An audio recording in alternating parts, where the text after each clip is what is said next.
কে করবে এটাকে অসম্ভব? আমাদের কুলদেবী গিরিজামা। আমাদের বংশের রীতি যে ওনার পুজো না করে কোনো বিবাহ সম্পন্ন হয় না। কোনো ভগবান আমার কিচ্ছু করতে পারবে না। এবার তুমি মন্দির শুধু আমার রানী হয়েই যাবে।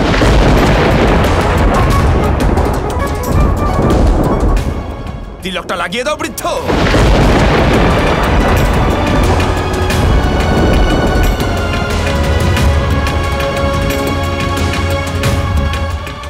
এবার কি করি? আমাকে তো মন্দিরে যেতেই দিচ্ছে না। কৃষ্ণ আমাকে কিভাবে বাঁচাবে? প্রণাম মহারাজ উগ্রসেন। মহারাজ কুকুদমি আর ওনার মেয়ে কিছুক্ষণের মধ্যেই রাজভবনে আসতে চলেছেন। বলরামকে এখানে না দেখে রেবতী খুব কষ্ট পাবে। কানাই থাকতে বৌদি মনে দুঃখ পাবেন এমনটা কখনো হতেই পারে না। দেখুন, আজ আমি নিজে দাদাকে তৈরি করে নিয়ে এসেছি। চলুন। কানাই, রাধার চোখে এতটাই জল ছিল যে জানি আমি। যদি তুমি জেনেই থাকো তাহলে তুমি এভাবে হাসতে পারছো কি করে কানাই? কারণ আমি দুঃখে আছি এর মানে তো এই নয় যে আমি বাকি সকলকে দুঃখ দেব।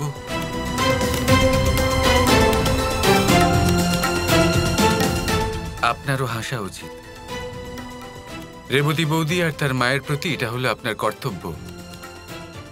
চলুন, সবাই অপেক্ষা করছেন। মহারাজ কুকুদমি আর রাজকুমারী রেবতী প্রবেশ করছেন।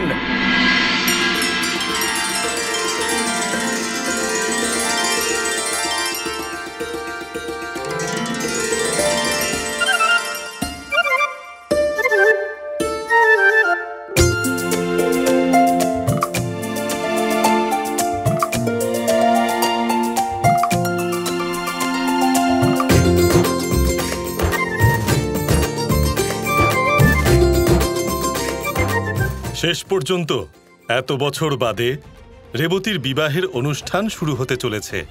আজ আমি খুব খুশি হয়েছি, কিন্তু সবচেয়ে বেশি খুশি হয়েছে আমাদের বলরাম।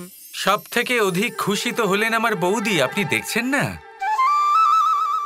অসভ্য, বৌদিকে বিরক্ত করো না। আরে আমি কেন বিরক্ত করব না? এ তো আমার অধিকার। কি বলেন বৌদি? দেখেছেন? আসুন মহারাজ কুকুদমি, তিলকের রীতি শুরু করা যাক।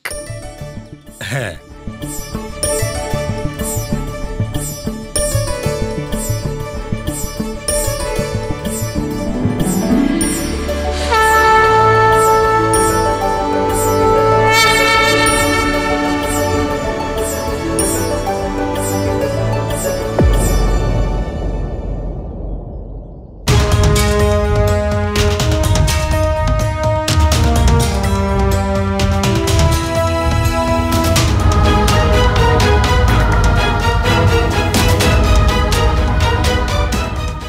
কি অনর্থ হচ্ছে ভগবান?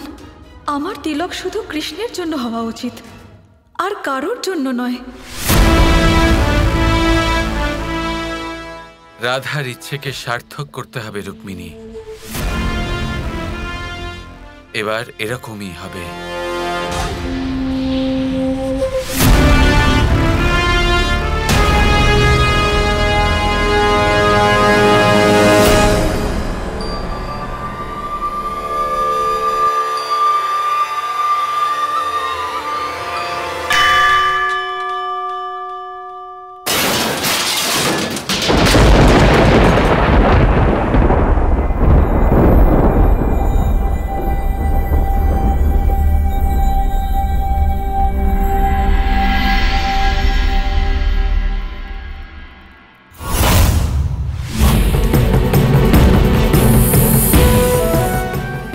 কেমন শুভ সংকেত মনে হচ্ছে, যেন যেই চমৎকার আমার কৃষ্ণেরই সৃষ্টি।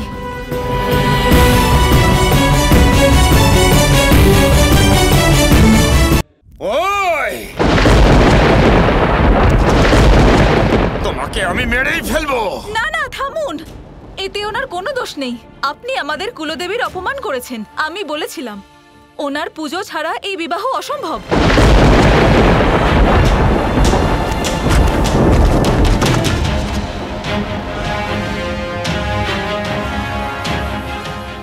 দাদামণি, আপনি কি এখনো ভয় পেয়ে এভাবেই দাঁড়িয়ে থাকবেন? আপনি তো গিরিজা দেবীর অনন্ত শক্তির সাথে পরিচিত। বলুন ছেদিরাজকে, যদি এই বিবাহ ওনার আশীর্বাদ ছাড়াই হয় তাহলে তাহলে সর্বনাশ হয়ে যাবে। হয়তো কুলদেবী আমাদের বংশের প্রতি অসন্তুষ্ট হবেন।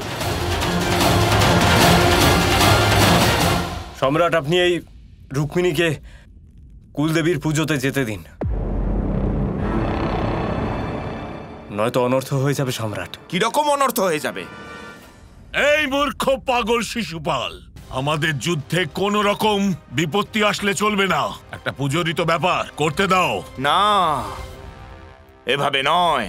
আমি নিজে ওর সাথে ওই কুলদেবীর মন্দিরে যাব এবং আমার সৈন্যদের সাথে নিয়ে।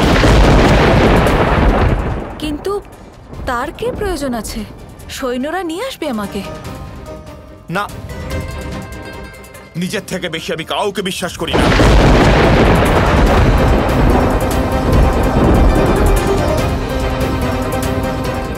যদি কৃষ্ণ ওখানে আসে তাহলে ওর আর ওর সৈন্যের উপস্থিতিতে আমাকে কিভাবে নিয়ে যাবে?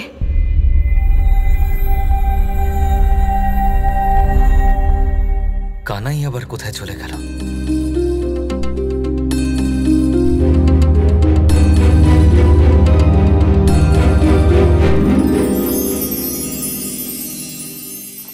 কিছুক্ষণ পরে রাজ উদ্যানে দেখা করো।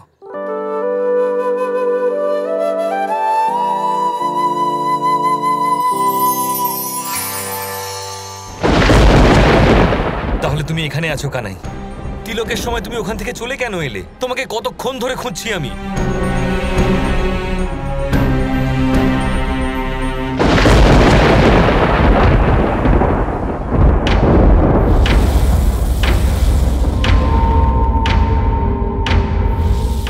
এই চিঠি রাধা তোমাকে পাঠিয়েছে কানাই, আর এতে যা লেখা আছে তা তোমায় করতেই হবে।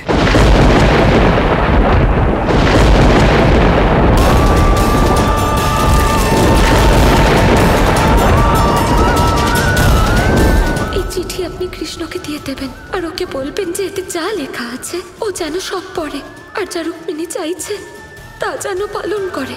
আর যদি কৃষ্ণ এরকম না করে তাহলে আমি বুঝবো ও আমাকে ভালোই বাসে না।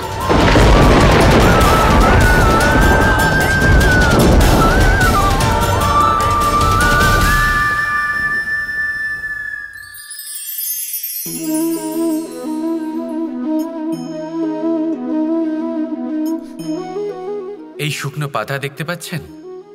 এটা কখনো গাছের ডালে ছিল, সবুজ তরতাজা, বৃক্ষকে পুষ্টি দান করত। কিন্তু যেই এটা শুকিয়ে গেল, যেই ও পুষ্টি সরবরাহ করা বন্ধ করে দিল, ওকে ফেলে দেওয়া হলো। এবার আপনি বলবেন, এটাই তো হলো সত্যি, এটাই তো হলো সংসারের তিক্ত সত্যি।